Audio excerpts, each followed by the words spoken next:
Ladies and gentlemen, today I have a very interesting personality, a very colorful personality here, Mr. Dorji, the Director General of Tourism Council of Bhutan. Thank you, Mr. Dorji. Welcome to our platform. Thank you very much, Ms. Sumaira, for having me on this platform. Yeah, thank you very thank much. you. So this is our Recovery Town Halls by World Tourism Forum Institute. And you are right now in Bhutan. Yes, I'm in Thimphu, the capital city of Bhutan. Beautiful. Yeah, I love your dress and your national dress, and thank you for showcasing all of that to us. So I will dive deep into it straight away. The tourist ban after the pandemic has resulted in national revenue loss of USD 4.4 million. And you've lost nearly about 2,500 plus international tourists due to the COVID between January to March. I believe it's more now. It excludes cancellations from regional tourists. Yet Bhutan sees COVID-19 silver lining for tourism sector. Why? Oh yes, because tourism is in Bhutan the #2 revenue earner, especially in terms of foreign exchange. So tourism is a very important sector. But because of COVID now, for the time being, the tourism is in standstill. But we see, while pandemic is definitely unfortunate, I mean, not only in Bhutan, globally, but despite that, as you have rightly put it, some silver linings are there. And if I may touch upon the silver lining, is basically, I feel Bhutan has this opportunity to offer to the world a new tourism model that the world is looking for post COVID-19. Okay. Why I'm saying this is because for the last 50 years, Bhutan has been practicing tourism based on a tourism policy called high value, low volume, which was actually gifted by our Majesty, the fourth King of Bhutan. Mm-hmm. And today, later on, I'm sure you'll give me more chance to talk on this policy. But at this point in time, one silver lining is this policy, we feel, is the new model that the whole world today is looking for because of this COVID-19. And we have been successfully implementing this for the last 50 years. So this is one silver lining, I would say. The other silver lining is, I don't know whether you know this, Lonely Planet has actually named Bhutan as the #1 country destination for 2020. Wow. In 2019, they have announced this, and actually, we were a bit, while we were excited, we were honored, but we were a bit, I personally, as a head of the tourism, I was a bit nervous also, because now having announced this, I was not so sure because how we would be able to live up to that expectation. The aspiration, the tourists that will be visiting us.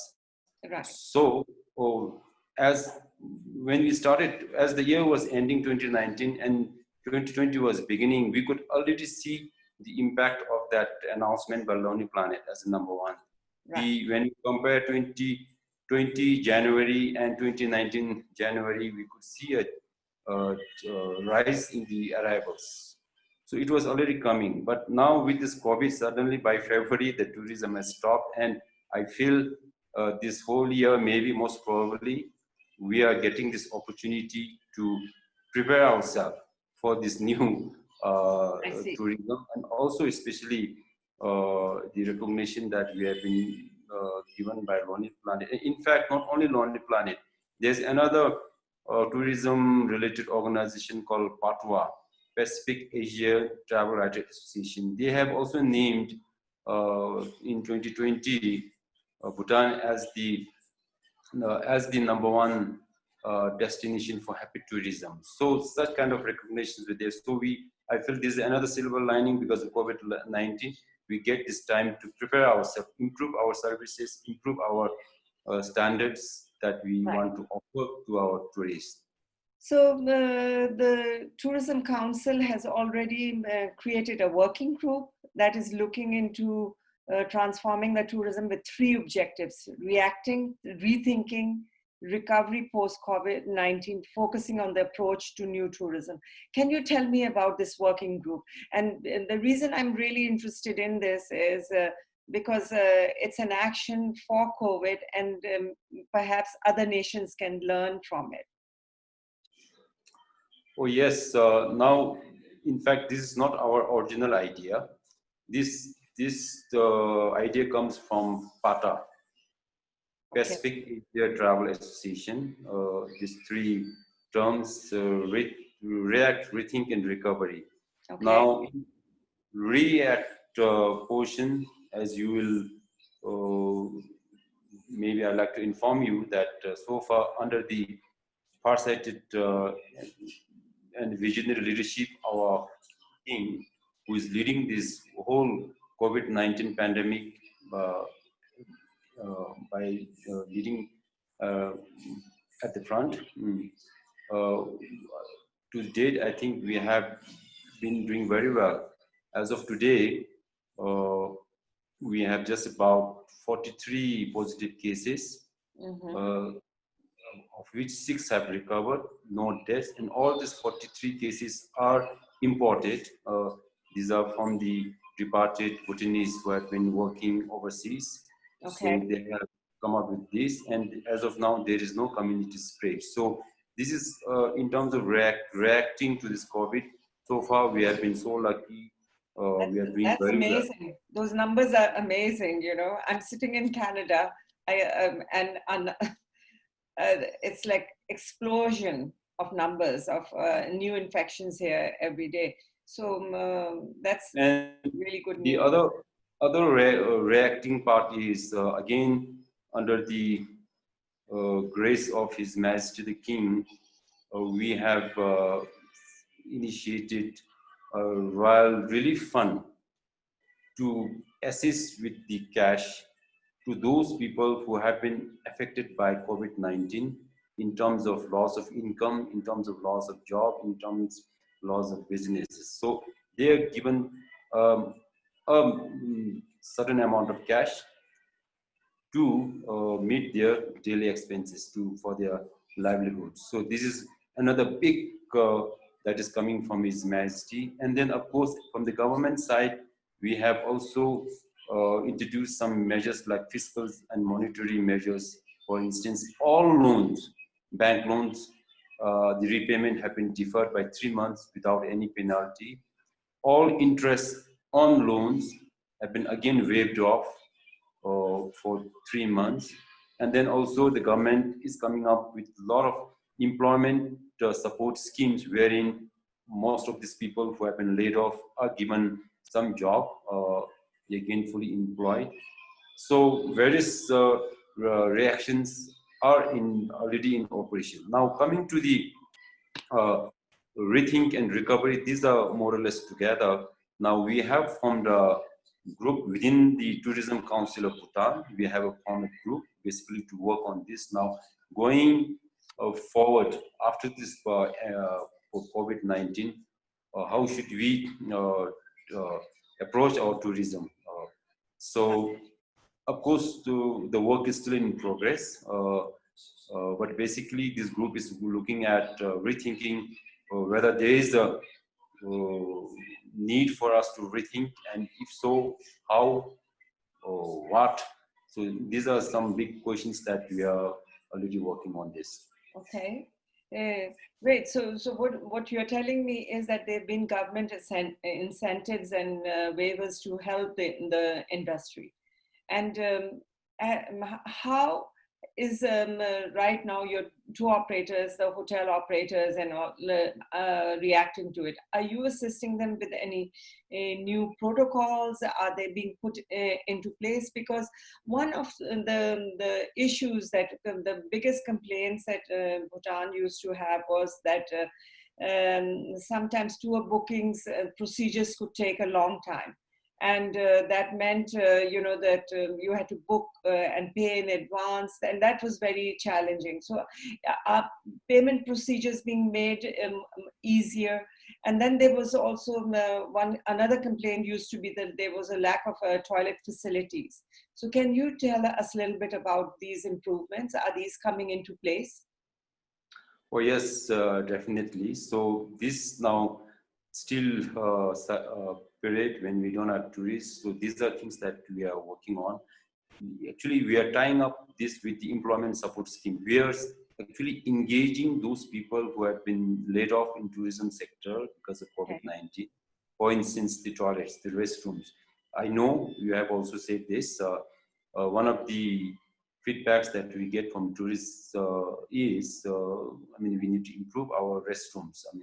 Especially on the highways and in tourism side. So that this is something that we are already working on this. The projects and activities are already rolled out.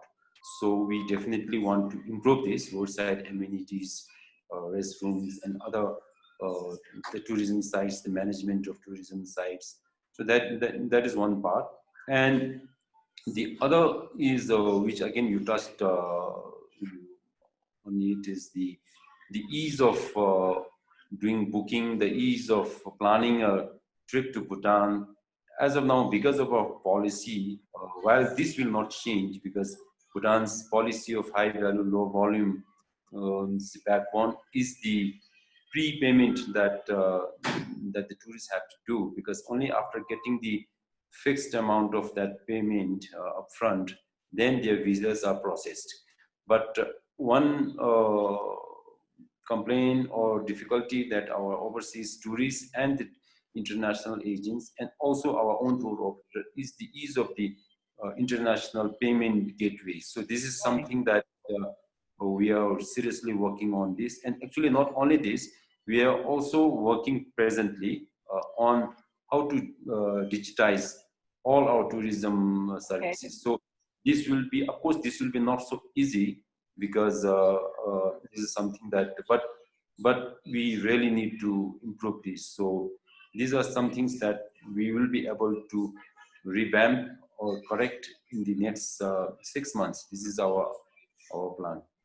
So what about the environment, sustainability of the country, because there is some fear of over tourism. They're saying that, especially for small nations like yours, that there could be an influx right after COVID gets over and people start getting comfortable again. So what are the lessons that you are learning from experiencing COVID and no tourism? Because I know some of your last tourists left in the beginning of March, and the country doesn't have any tourists right now. So how are the locals reacting to this new reality, this new environment, so to speak? And what is the government going to do, or your organization, to protect that?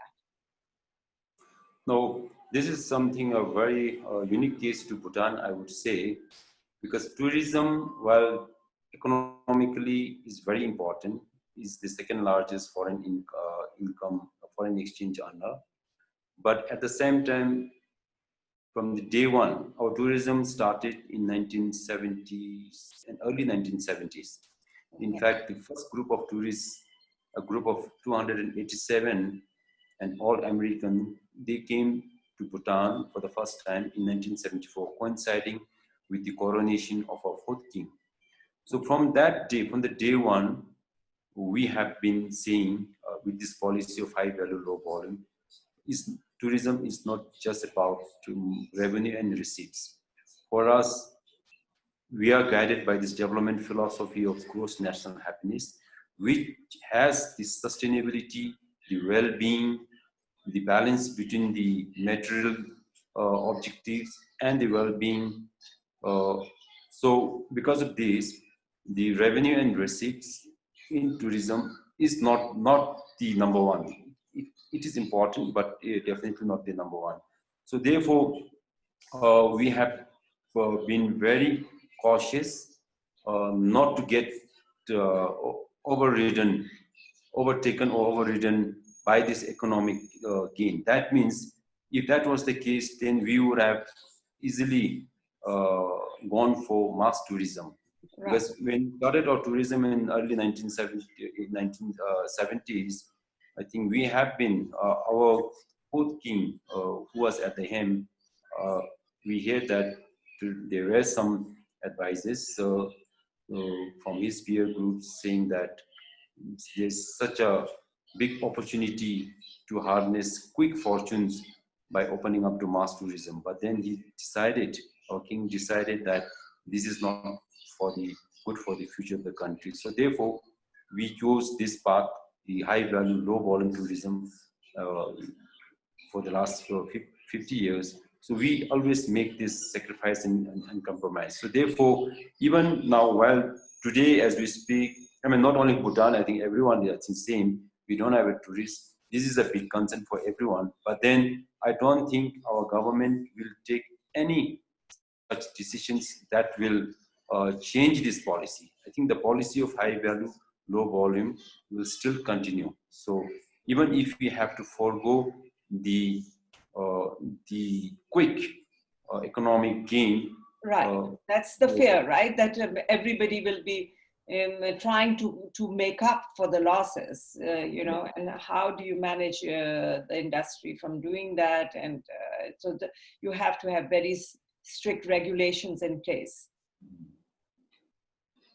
So, in fact, earlier, I mean, you asked me this first question. In fact, we feel now, because in the media we read now all over, I mean, all the destinations now they are looking for a new model. Basically, new model means in the sense that now because of COVID, we are talking about social distancing. We are talking about going not in favor of mass tourism. We are talking about so personal you're educating the people on the ground. So that is something that we have been doing, and now with this COVID-19, it gives us opportunity to further reinforce this, and also to share with the other destinations that for the sake of the Earth, Mother Earth, for the sake of the humanity, maybe, and also to preserve our own culture, the nature, for all these good universal, I mean global objectives, maybe we should all follow the similar kind of tourism model wherein it is all regulated, it's based on the carrying capacity of the nature, the infrastructure, the social. So basically not to be too much driven by the economic gain. Right. Absolutely, and I totally agree with you. So Bhutan is on the just building upon what you just now mentioned. You know, it's also known as the land of medicinal herbs, peaceful surroundings, and it's an attractive destination to reflect, relax, and rest. So talk to us about some spiritual tourism. What are the products that you will be pushing in the coming 6 months or so? You know, once the destination starts to open up. Yes, thank you very much. Till now, Bhutan was being branded or is being branded as a destination for unique culture and pristine nature, which is still very true even today and even going forward. I mean, we have a unique culture, we have a pristine nature. Now, talk a little bit of nature. Bhutan today, because of our farsighted vision, environment policy of our gifted by our Majesty, we are today the only carbon negative country in the world. And while our constitution said 60% should be under forest cover, we are today 72% under forest cover. So nature and culture is still very strong. But at the same time, as you have mentioned, Bhutan in the olden days used to be known as land of medicinal herbs. I mean, especially in this region.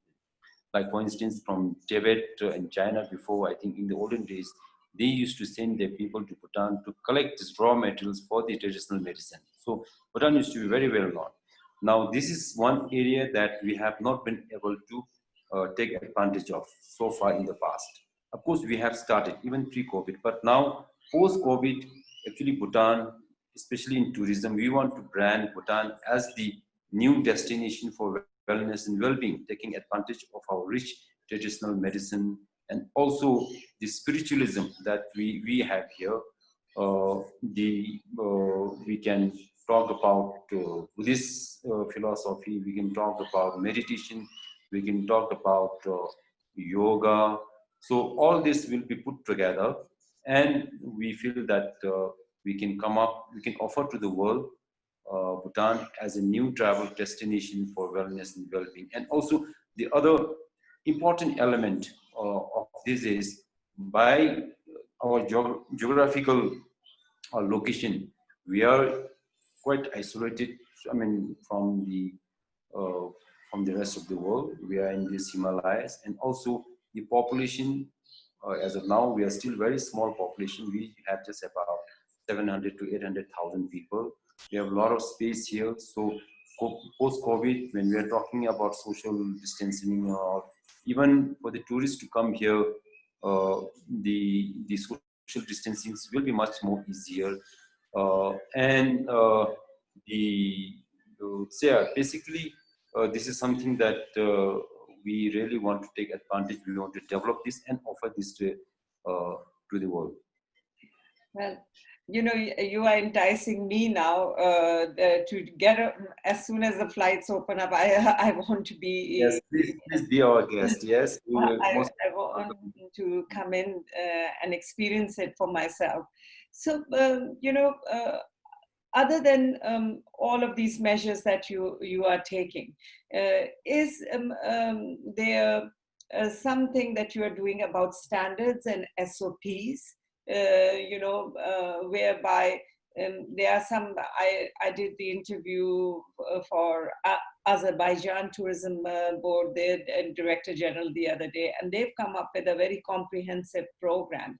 And so, and then Singapore has SG Clean. Are there any protocols that will be brought in, formal protocols, or are you taking the lead, leaving it to the individual operators and hotels to take care of that as per the international standards or standards? Yes. As of now, we have not yet come up with one, but definitely we are working on this. We will come up with our own standard protocol. Of course, it will be guided by the standards set by the World Health Organization and also our Ministry of Health. So we will be definitely coming up with the standard protocol for all our tourism service providers and the stakeholders. Now, just to give you an example, maybe you can correct me, but what I know is maybe Bhutan is the, as of today, only country that has 21 days quarantine period. I think rest of the world is 2 weeks, 15 days. But we, of course, when we started this quarantine for COVID, we started with 15 days like rest of the world. But sometimes I think later our government decided that maybe 15 days is not good enough. So now presently, since last couple or 2 months, all quarantine are being done for 21 days. So of course, meaning, of course, while we'll base our standards on the World Health Organization, but certain things we Bhutanese also we can have our new standards.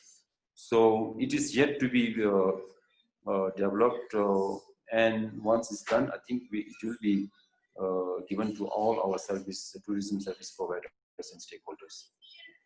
So every crisis has creates opportunities. And what do you think what is one key big opportunity for Bhutan through the present crisis?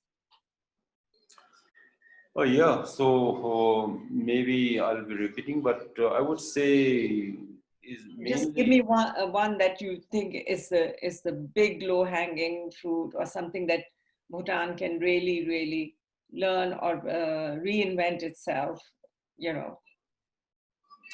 Yeah, well, I would say, as I've said earlier, now this goes in line with our development philosophy of gross national happiness. So I feel one big opportunity that comes out from this crisis is for Bhutan to share our tourism model experience for the last 50 years. And as I like to reiterate that this has been time tested, and this policy basically ensures the sustainability and the well-being of not only the tourists, not only the host or destination, but this will spread out, the benefit of this will spread out to the world itself, to the humanity. So this is something that I feel could be an opportunity. But of course, how this will be achieved is something that we need to see. But I personally feel this is a big opportunity. But why I'm saying this is because now in the media we see all destinations are actually looking for a new model. So Absolutely. in the new normal. Absolutely. So in the new normal, what I see is Bhutan, what we are doing for the last 50 years is going to be the same actually. For us, it is not going to be not really new. It is something that we will continue. For Bhutan, tourism, in terms of policy, in terms of practice, in terms of approach, there won't be much big changes. It will be just in reinforcement of what we have been doing for the last 50 years. Mr. Dorji, thank you so much for these insights. So basically, there are not going to be major changes. You're not going to try to reinvent the wheel here, but just build on your good product, on your good best practices that you've had all these years to reinforce those and control over tourism. I think that's the key message that is coming out. And I think your model is, in as far as you're concerned, is something that the world can learn from. And why not? Why not? We are living in very strange times, but somehow I feel that these strange times has also brought us closer. Look at this. You're sitting in Bhutan, and I'm sitting in Toronto, and here we are, talking through this platform, and hopefully I'll see you in person as well. Thank you very much for your time. Thank you very much. I also look forward to seeing you in person. Thank I'd like to. Thank you, Mr. Dorji.